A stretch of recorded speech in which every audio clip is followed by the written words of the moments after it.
آج کل اسے روحانیت کو روحانیت کہتے ہیں نا, نہیں پتا, چلیں خیر, روحانیت اور اخلاقی اصلاح کے کام. لیکن انقلابی عمل کا آغاز تو کسی ایسے نظریے کی بنیاد پر ہوگا جس کا تعلق انسان کی معاشرتی زندگی, معاشی زندگی اور سیاسی زندگی سے ہو. اس لیے کہ انقلاب کا در حقیقت محل یعنی جس جگہ کوئی جا کے ڈیرا ڈالتا ہے نا, وہ اس کا محل, مقام جہاں پہ وہ ہے. تو انقلاب کا جو یعنی کام کرنے کی جگہ یا کام ہونے کی جگہ ہے, اس کا جو محل ہے اور مقام ہے اور میدان اجتماعی زندگی کا دائرہ ہے. لہذا یہ بات یہاں نوٹ کر لیں کہ کوئی ایسا نظریہ, کوئی ایسا فلسفہ, کوئی ایسا فکر جو انسان کی اجتماعی زندگی کے کسی گوشے کے بارے میں ایک انقلابی نظریے کو سامنے رکھتا ہو اور وہاں جو نظام قائم ہے اس کی جڑوں پر تیشہ بن کر گرتا ہو, تو انقلابی عمل کا آغاز ہوگا. آپ جس معاشرے میں رہتے ہیں وہاں کوئی معاشرتی نظام ہوگا یا نہیں ہوگا, معاشی نظام ہوگا یا نہیں ہوگا, سیاسی نظام ہوگا یا نہیں ہوگا. تو اب پہلے دو تقاضے ہیں انقلابی نظریے کے کہ وہ انقلابی کہلا سکے. پہلا تقاضا کیا ہے کہ وہ ان 3 اجتماعی گوشوں میں سے کسی ایک کے متعلق کم از کم لازمی ہو, اور دوسرا تقاضا کیا ہے کہ اس ایگزسٹنگ نظام پر, یعنی جو موجود نظام ہے, تیشہ بن کے گرتا ہو. یعنی وہ اس کو اس طرح چیلنج کرتا ہو کہ آج کل ایک لفظ استعمال, سمیش کر دینا, تو وہ اسے سمیش کر دینے والا ہو. تیشہ بن کے گرنا جڑ پہ, تو یعنی ختم کر دینا, اس کی جڑ کاٹ دینا, بالکل سمیش کر, بالکل ٹوٹے کر دے, اسے بکھیر دینے والا ہو اس نظام کو. تو یعنی اس کے اندر یہ پوٹینشل نظر آتا ہو اس دعوت کے اندر, تب وہ انقلابی ہے. تو اگر اس کے ساتھ کوئی امانگی رکھتا ہو, کوئی اس کے ساتھ کوئی پیچ ورک کرتا ہو, تو پھر وہ انقلابی نظریہ نہیں ہوگا. وہ پھر اس میں اصلاح چاہتا ہے. جیسے ابھی ایک اصلاحی پروگرام چل پڑا ہے نا کہ یہ جو ہے نا پارلیمانی نظام ٹھیک نہیں ہے, اس کی جگہ پہ پریزیڈینشل سسٹم آنا چاہیے. تو یہ اگر فرض کریں آ جاتا ہے, یہ ہمارے ہاں پھیرے لگتے رہتے ہیں. ضیاء الحق کا صدارتی نظام تھا, اس سے پہلے ایوب خان کا صدارتی نظام تھا. تو یہ ہوتا رہتا ہے, یہ مطلب اسی دائرے کے اندر کبھی تیری کبھی میری چلتی رہتی ہے. ہوتی میری ہی ہے, لیکن یہ کہ اس کا نام میں بدلتا رہتا ہوں, کبھی یہ کہہ دیتا ہوں کہ آپ کی بھی ہے. تو بس 2 شرطیں. نظریہ انقلابی کب کہلائے گا جی؟ جب 2 وہ ضرورتیں پوری کر دے. اجتماعی گوشوں میں سے کسی ایک سے متعلق ہو, نمبر 1, اور نمبر 2 یہ کہ اس کو پاش کرنے والا ہو. یعنی وہ اگر آ جائے گا, یہ بالکل نہیں رہے گا, تو تب وہ انقلابی نظریہ کہلائے گا. دوسرا مرحلہ, یہ تو ہو گیا جی پہلا مرحلہ. دوسرا مرحلہ انقلابی جماعت کی تشکیل و تنظیم. دوسرا مرحلہ یہ ہوگا کہ جو لوگ اس انقلابی نظریے کو ذہناً قبول کر لیں کہ ہاں یہ صحیح ہے, حق ہے, تو اب ان کو منظم کیا جائے. نظم میں پرونا, یعنی آپ کے پاس جو ہے نا وہ جیسے تسبیح کے دانے بکھرے ہوں, تو جب آپ انہیں ایک دھاگے کے اندر پرو دیتے ہیں تو وہ منظم ہو جاتا ہے. تو اسی طرح یعنی ایک لائن میں لوگوں کو ایک نظم کا خوگر بنا دینا. ایک انقلابی جماعت وجود میں آئے, اور یہ بات جان لیجئے کہ اس جماعت کے لیے 2 چیزیں لازمی ہوں گی. انقلابی نظریے کے لیے کتنی چیزیں لازمی تھیں؟ 3. میں نے 2 بتائی. ایک تیشہ بن کے, اور دوسرا اجتماعی گوشوں میں سے کسی ایک کے متعلق. تیسری کہہ لیں اس کی اشاعت ہوتی ہو, لیکن بہرحال 2 ہی, تو وہ میں نے آپ کا دل رکھنے کے لیے تیسری کہہ دیا. تو اب اس اسلام میں جو انقلابی جماعت ہے اس کی بھی شرطیں کتنی ہیں جی؟ 2 ہی ہیں. وہ کیا ہیں؟ 2 چیزیں لازمی ہوں گی. ایک تو یہ کہ اس کے کیڈرز, اس کی درجہ بندی. کیڈرز کا مطلب درجہ بندی, یعنی اوپر کون ہوگا, نیچے کون ہوگا, عہدہ کس کے پاس ہوگا, عہدے دار یا لیڈنگ پوزیشن پہ کون آئے گا, اوپر کون آئے گا, اور نچلی صفوں میں کون لوگ ہوں گے. تو یہ درجہ بندی ہے جماعت کی. ظاہر ہے نظم بنانا ہے. تو جیسے وہ تھا نا, کوئی دانہ اوپر وہ آئے گا تو کوئی دانہ نیچے آئے گا, تو کس دانے کو پہلے پرونا ہے, کس دانے کو بعد میں پرونا ہے, کوئی فیصلہ تو کرنا پڑے گا. تو اس کے لیے کوئی اصول وضع کرنا پڑے گا. تو اس کی جو درجہ بندی بالکل نئی ہونی چاہیے. نئی ہونی چاہیے کا مطلب کیا ہے؟ آگے وضاحت ہو رہی ہے. پرانے نظام کے تحت لوگوں کی جو درجہ بندی ہے، اچھا میں شاید مثال نہ دوں تو یہ محض کانسیپٹ کے طور پر شاید بات سمجھ میں نہ آ سکے. مثلا مکے میں ایک درجہ بندی تھی نا. سردار کون ہے؟ کوئی مطلب سردار کی ایک کیڈر ہے نا. سردار ایک کیڈر ہے اور غلام ایک کیڈر ہے. یہ معاشرہ تھا نا. اب اگر ایک نئی تنظیم بنی ہے تو جو پہلے سردار تھا وہ اس میں شامل ہو کے اب بھی سردار ہی ہے، اور جو پہلے غلام تھا وہ اب بھی غلام ہے. یہ نئی درجہ بندی تو نہیں ہوئی نا، پرانی درجہ بندی آگے بھی چلی آ رہی ہے. ٹھیک ہو گیا؟ سمجھ میں آ گئی نا بات؟ ہمارے اس معاشرے میں بھی اونچ نیچ کے تصورات تو ہیں نا.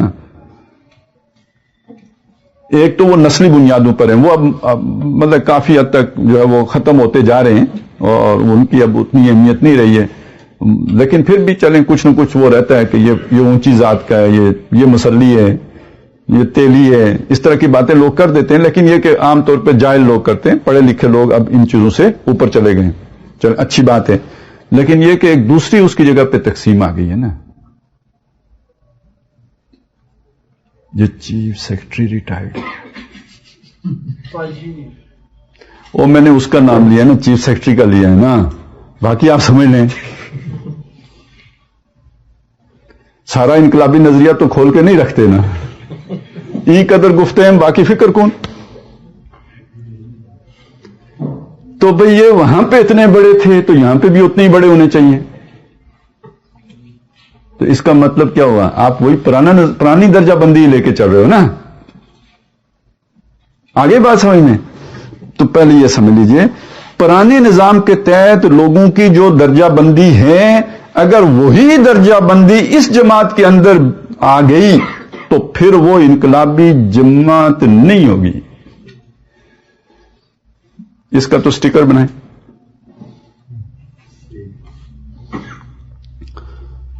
تو وہ انقلابی جماعت نہیں ہوگی. یہاں تو بالکل نئی درجہ بندی ہوگی کہ کون کس قدر گہری وابستگی، کمٹمنٹ اس انقلابی نظریے سے رکھتا ہے. کس نے اس انقلابی نظریے کے تقاضوں کو خود اپنے اوپر لازم کیا ہے،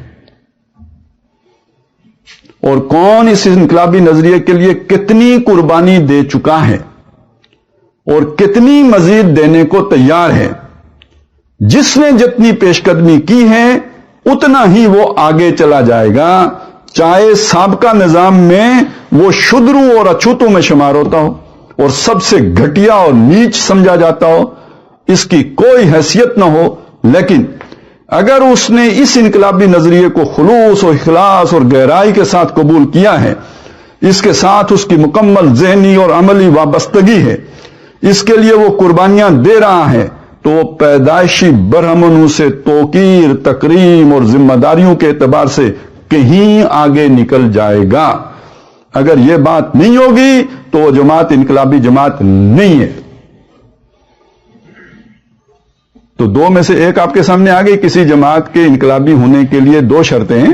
پہلی شرط یہ ہے جو سامنے آ گئی. اب یہ اینک لگائیں اور انقلابی ہونے کی دعوے دار جماعتوں کو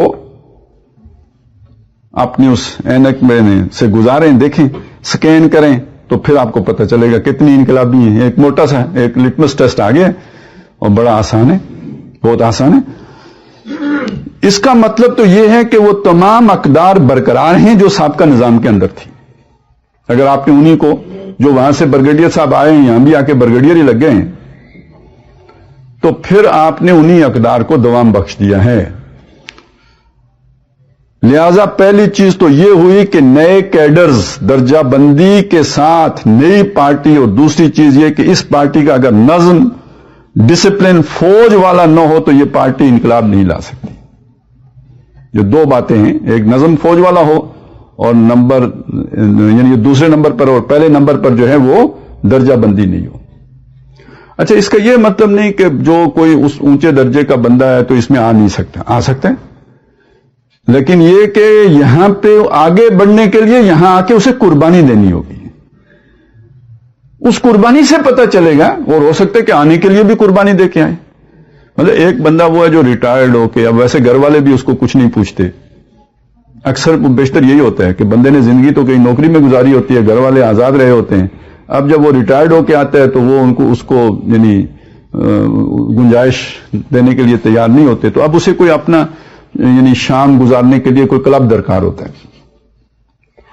جو عیاش طبیعت کے ہوتے ہیں وہ ان کے لیے کلب ہوتے ہیں، سچ مچ کے کلب ہوتے ہیں.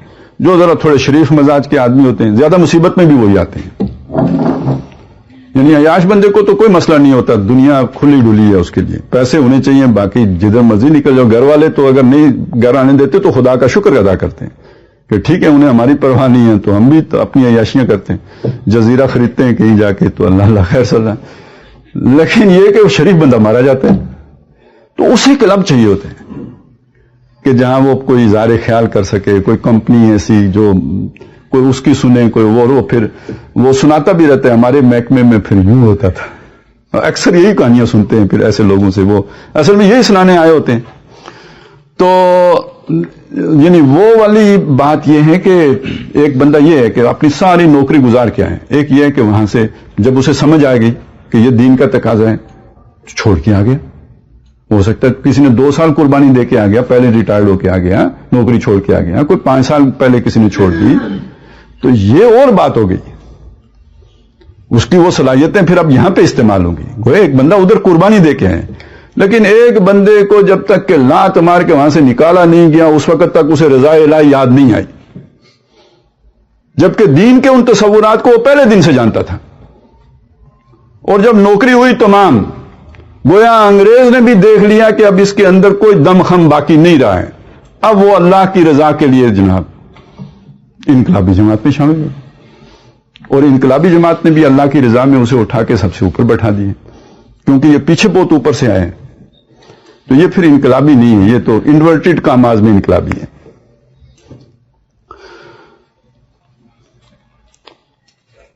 فوج والا نہ ہو تو یہ پارٹی انقلاب نہیں لا سکتی، اور یہ بات بالکل صحیح ہے. انقلاب فوجی ڈسپلن کے بغیر نہیں آ سکتا. ابھی بھی بہت سے لوگ یہ سمجھتے ہیں کہ جی پاکستان انقلاب کے دہانے پر ہے. نہیں، پاکستان فساد کے دہانے پر ہے. بے قراری، بہت یعنی ڈسپریشن یہ تو ہے، وہ لیڈرشپ نہیں ہے.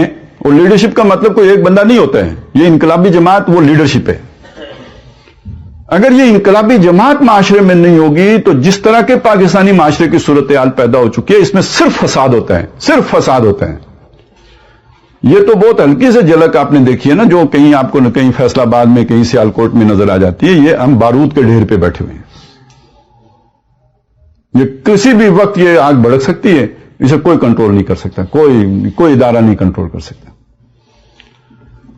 تو اس انقلاب تب آتا ہے کہ جب ایک ڈسپلنڈ، آرگنائزڈ، باشعور لوگوں کا ایک گروپ اس پورے پروسیس کو لیڈ کرنے کے لیے اور کنٹرول کرنے کے لیے موجود ہو. اس کے بغیر انقلاب نہیں آتا، فساد ہوتا ہے.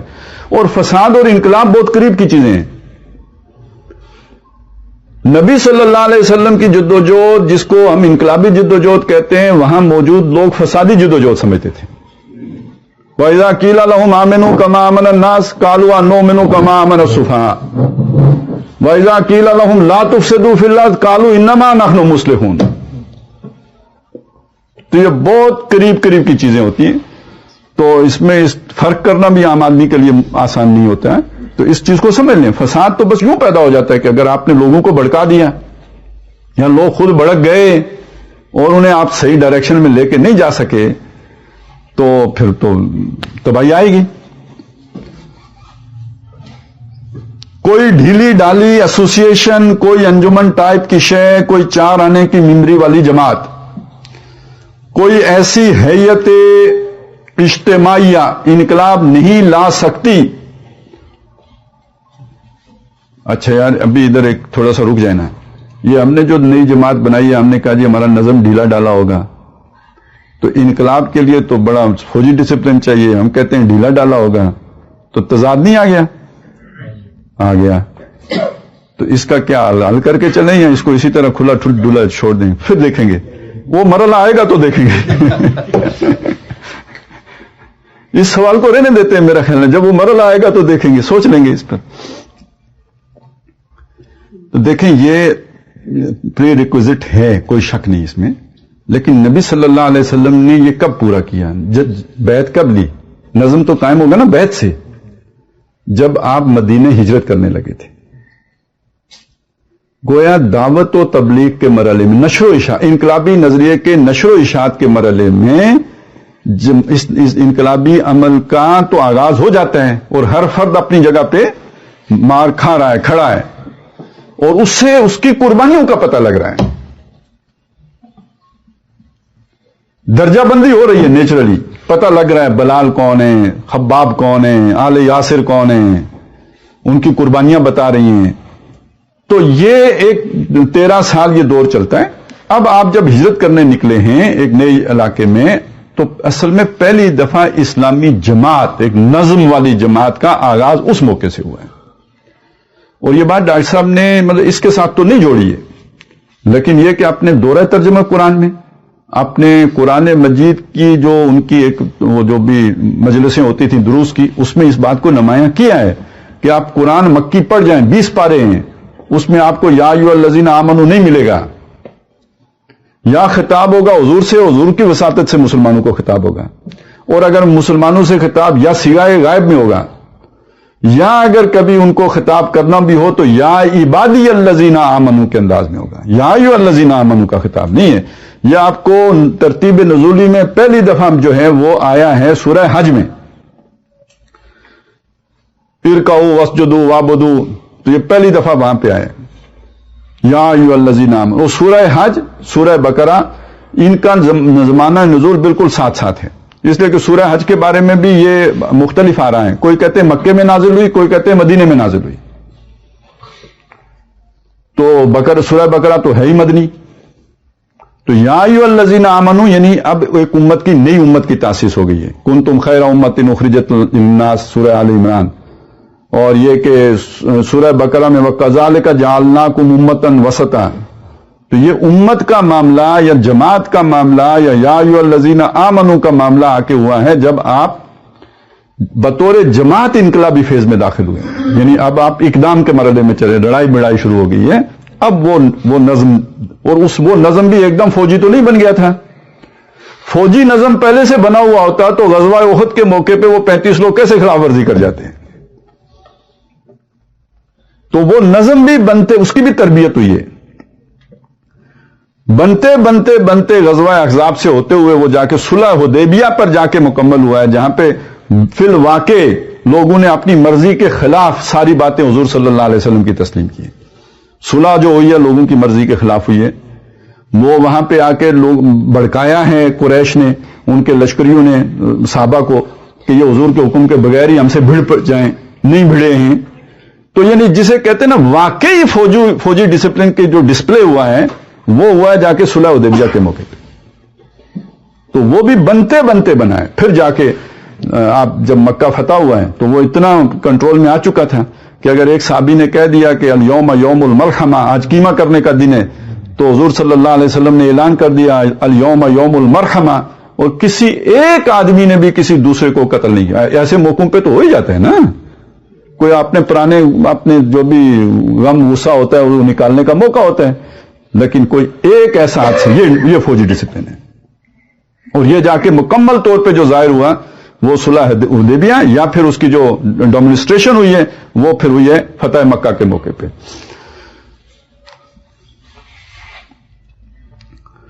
ہر اجتماعی کام کی نوعیت اور مقصد کے اعتبار سے اسی نوع کی انجمن یا ادارہ یا جماعت کی ضرورت ہے۔ کوئی اصلاحی کام کرنا ہے، کوئی انجمن بنا لیجئے، کوئی تعلیمی کام کرنا ہے تو کوئی ادارہ یعنی تعلیمی ادارہ قائم کر لیجئے، مذہبی دعوت و تبلیغ کا کام کرنا ہے تو کوئی جمعیت بنا لیجئے، انتخابی سیاست کا کام کرنا ہے تو ممبری کی کوئی فیس مقرر کر کے بڑے پیمانے پر اپنے ہم خیال افراد کی ممبر سازی کر لیجئے اور ایک سیاسی جماعت بنا لیجئے۔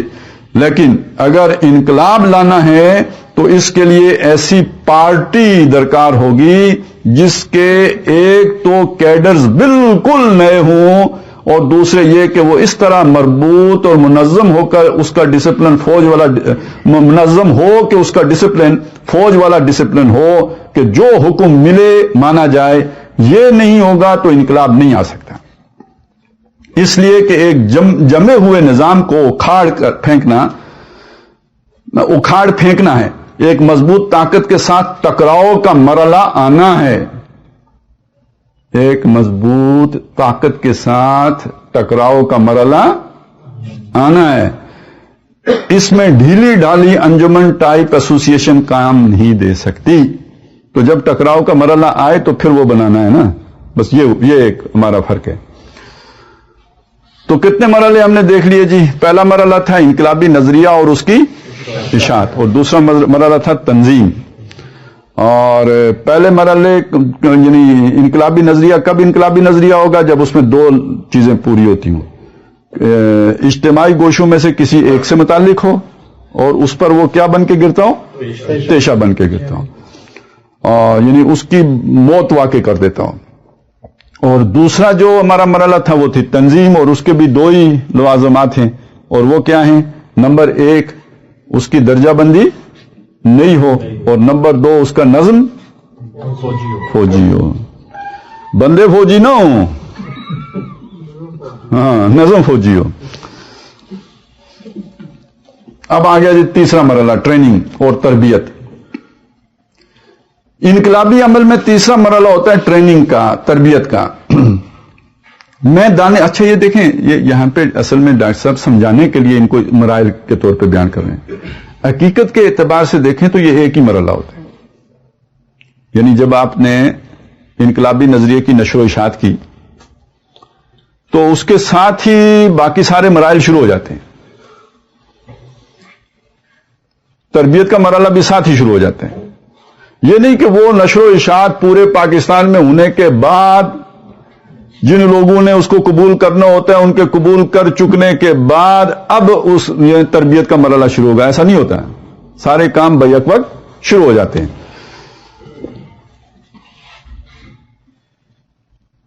میں دانستہ طور پر اسلامی اصطلاحات استعمال کرنے سے گریز کر رہا ہوں تاکہ آپ مجرد فلسفہ انقلاب کو سمجھ لیں. اس کے لیے میں نے ٹریننگ کی وضاحت کے لیے تربیت کا لفظ استعمال کیا ہے، چونکہ در حقیقت تربیت قرآن و حدیث کی اصطلاح نہیں ہے. تربیت قرآن و حدیث کی اصطلاح نہیں ہے. قرآنی اصطلاح میں آپ کو بعد میں بتاؤں گا. تربیت ہر کے انقلابی عمل کی ایک ناگزیر ضرورت ہے. ظاہر بات ہے کہ اگر انقلابی کارکنوں کی تربیت نہ ہو تو وہ خام ہیں، کچے ہیں. تربیت ہوگی تو وہ پختہ ہوں گے. میں نے مختلف مواقع پر دو شعر سنائے ہیں. ایک شعر علامہ اقبال کے مرشد مانوی اکبر الہ آبادی کا ہے کہ تو خاک میں مل اور آگ میں جل، جب خشت بنے تب کام چلے، ان خام دلوں کے عنصر پر بنیاد نہ رکھ، تعمیر نہ کر. کچے اور خام لوگوں کو جمع کر لیں گے تو نتیجہ یہ نکلے گا کہ ٹھس ہو کر رہ جائیں گے. اگلے مرحلے میں جا کر جواب دے جائیں گے. وہ جو حضرت حسین رضی اللہ تعالیٰ عنہ نے رات چراغ گل کیا تھا تو وہ خالی کارتوس ثابت ہوں گے. یہاں ضرورت ہے کہ ہر کارکن پختہ ہو. اس بات کو ڈاکٹر اقبال نے خوب کہا ہے. ان کا اپنا ایک انداز ہے. یہ دوسرا شعر بھی میں بارہا سنا چکا ہوں. وہ کہتے ہیں، خام ہے جب تک تو ہے مٹی کا ایک انبار تو، پختہ ہو جائے تو ہے شمشیر بے زنہار تو. یہی وجہ ہے کہ ہر انقلابی پارٹی کے ٹریننگ کیمپس ہوتے ہیں. ٹریننگ کیمپس ہوتے ہیں. اس ضمن میں اصل میں ہمارے ہاں جب کیمپ کا لفظ آتا ہے تو وہ کوئی اور ہی کیمپ ذہن میں آ جاتے ہیں. یہ ٹریننگ کیمپ وہ والے ٹریننگ کیمپ جادی ٹریننگ کیمپ نہیں ہے، نظریاتی ٹریننگ کیمپ کی بات ہو رہی ہے. یہ اچھل کود والے نہیں ہیں. اس ضمن میں یہ بات یہی نوٹ کر لیجئے کہ وہ تربیت ہوگی انقلاب کے نظریے اور فکر کی مناسبت سے. اگر انقلاب خالص مادی اقدار والا انقلاب ہے تو ان کارکنوں کو روحانی تربیت کرنا بیکار ہے. لیکن اگر پیش نظر وہ انقلاب ہے اور اس نظام کا قیام ہے جس کے اہم ترین ابعاد یعنی ڈائمینشنز اخلاقی اور روحانی ہیں، تو اگر یہ چیزیں انقلابی کارکنوں میں نہیں ہوں گی تو انقلاب کے کامیاب ہونے کے نتیجے میں کہاں سے آ جائیں گے؟ اچھا، یہ بہت اہم فرق ہے جو آج ہم پیش نظر نہیں رکھتے. اس کو سمجھ لیجئے کہ جو مغرب کا جمہوری نظام ہے یا کمیونزم تھا، یہ مادی بنیادوں پر کھڑے ہیں. اس کے لیے افراد کی تربیت کی ضرورت نہیں ہے. ہاں، وہ والی تربیت چاہیے کہ آپ نے منظم کیسے ہونا ہے، لسن اینڈ اوبے کیسے کرنا ہے، وہ تربیت درکار ہے. لیکن یہ تربیت نہیں چاہیے کہ بھئی اس کے اندر کوئی اعلیٰ اخلاق، وہ سارا چیک اینڈ بیلنس کا نظام ہوگا. اسی لیے وہاں پہ اتھارٹی ٹینڈز ٹو کرپٹ کا اصول ہوگا. جبکہ اسلام نے جو نظام دیا ہے یہ ایمان بالآخرت کے بغیر کھڑا ہی نہیں ہو سکتا. یہ سمجھ لیں، یہاں قانون کا عمل دخل بہت کم ہے. یعنی اسلام ایک بڑا آئیڈیل نظام اس اعتبار سے ہے کہ اس میں رولز اینڈ ریگولیشن بہت تھوڑے ہیں. آپ مالیاتی نظام ہی کو دیکھ لیجیے، سود حرام کر دیا، ٹھیک ہے، جوئے سٹے پہ پابندی لگا دی، اس کے بعد زکوٰۃ اور یہ عشر وغیرہ یہ چیزیں آ گئیں. یہ ٹوٹلی آپ کے قوانین ہیں. باقی کیا ہوگا؟ ریاست کیسے چلے گی، جو غریب مسکین یتیم ہے وہ کیسے آگے بڑھیں گے، یہ سارا آپ کے ایمان پر منحصر ہے. یسالون کا ماذا ینفقون قل العفو، یہ پوچھتے ہیں کتنا خرچ کریں، ان سے کہ نبی کہہ دیجئے جو آپ کی ضرورت سے زیادہ ہے سارا خرچ کر دو. لیکن ریاست کتنا لے گی آپ سے؟ 2.5%، اس سے زیادہ نہیں لے سکتی. باقی آپ کی اپنی مرضی پر ہیں. اللہ پر ایمان ہوگا تو خرچ کریں گے، آخرت پر ایمان ہوگا تو خرچ کریں گے، نہیں ہوگا تو جمع کریں گے، نہیں ہوگا تو پھر ایک کام اور بھی کریں گے کہ 11 مہینے جو دولت آپ کے پاس ہے، جب زکوٰۃ والا مہینہ آئے گا تو 1 مہینہ پہلے بیوی کو ٹرانسفر کر دیں گے. اور مفتی صاحب آپ کو بتائیں گے کہ یہ طریقہ ہوتا ہے زکوٰۃ سے بچنے کا. بے ایمان بندے کو تو مطلب 10 ہیلے مل جاتے ہیں. 10 مہینے بیوی کے پاس رہے گی، اب اس پہ فرض ہونے لگی ہے، اس نے میاں کے نام کر دی. تو یہ فٹ بال کھیلتے رہو یا والی بال کھیلتے رہو یا اسکواش جو مرضی کھیلو، تو آپ تو دین کے ساتھ بھی کھیل سکتے ہو. ہم نے تو یعنی جو حشر آئین کا کیا ہے اس سے دگنا حشر ہم قرآن کا کر چکے ہوئے ہیں. تو ایک یہودیوں نے تو ہفتے کے دن مچھلیاں نہیں پکڑی تھی، ہم نے تو مچھلے پکڑے ہیں.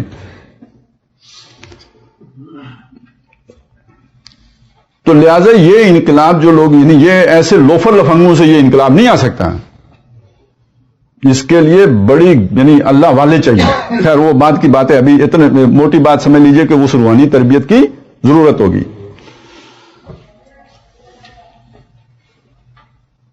لہذا ایسے انقلاب کے کارکنوں کے لیے اخلاقی اور روحانی تربیت بھی لازمی ہوگی، بلکہ اس کو اقدمیت و اولیت کا درجہ حاصل ہوگا.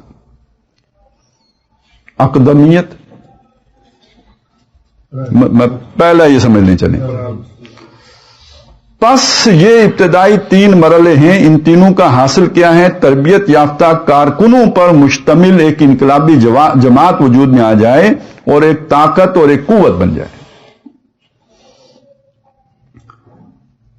انقلابی عمل کا جزو لا ینفک ہے تصادم. جزو لا ینفک، یہ جزو لا ینفک کیا ہوتا ہے؟ اسینشل بھی کہتے ہیں، کچھ اور بھی کہتے ہیں، جس جدا نہ کیا جا سکتا ہو.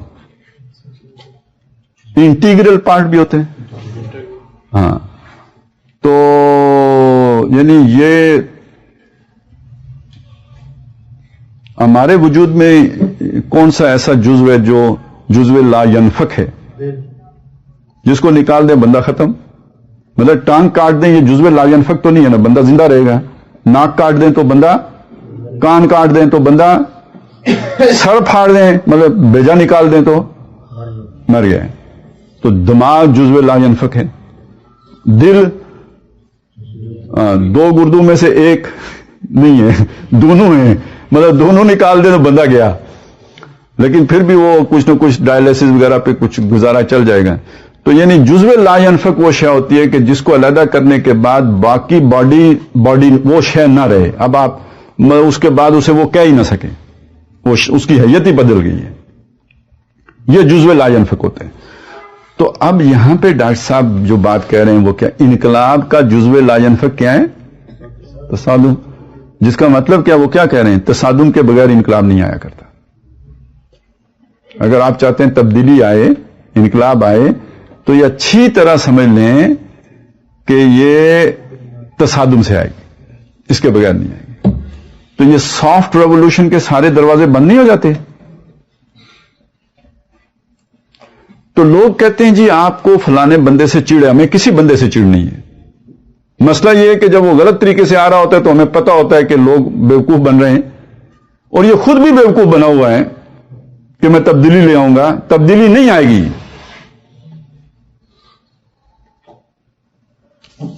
تبدیلی لانے کے جو طریقے ہیں وہ اس نے اختیار ہی نہیں کیے, تو کیسے تبدیلی آ جائے گی؟